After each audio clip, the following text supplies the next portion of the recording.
सावधान सोलापूरकरांनो, मुलं सांभाळा।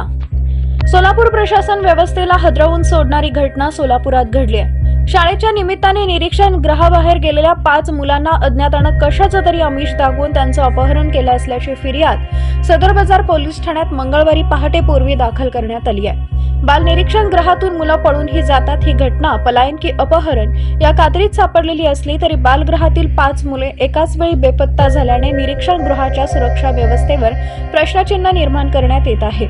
याबाबत मिळालेली अधिक माहिती अशी की सोमवारी सकाळी बालगृहातील मुले सोलापूर महानगरपालिका कॅम्प शाळा क्रमांक 1 मध्ये शिक्षणाच्या निमित्ताने गेली होती। त्यांना अज्ञातानं कशाचं तरी आमिष दाखवून फूस लावून निरीक्षण गृह बालगृहाचे कायदेशीर रखवालीतून पळवून नेलं असल्याची फिर्याद सुरक्षा रक्षक विजयकुमार मधुकर शिंदे राहणार 371 जुनी मिल चाळ मुरारजी पेठ सोलापूर यांनी सदर बाजार पोलीस ठाण्यात दाखल केली। कार्तिक सयाजी पाटील वयवर्ष 16, तुषार महेश पूर्ण नाव नाही वयवर्ष 16, अजय शरणप्पा झुरळे वयवर्ष 15, अर्जुन पूर्ण नाव नाही वयवर्ष 13 आणि ऋतिक चंद्रकांत चौगुले वयवर्ष 12 सर्व राहणार निरीक्षण गृह बालगृह 937/1 उत्तर बाजार सोलापूर अशी त्या मुलांची नावे आहेत। सहाय्यक पोलीस निरीक्षक कुलकर्णी या गुन्ह्याचा अधिक तपास करत आहेत।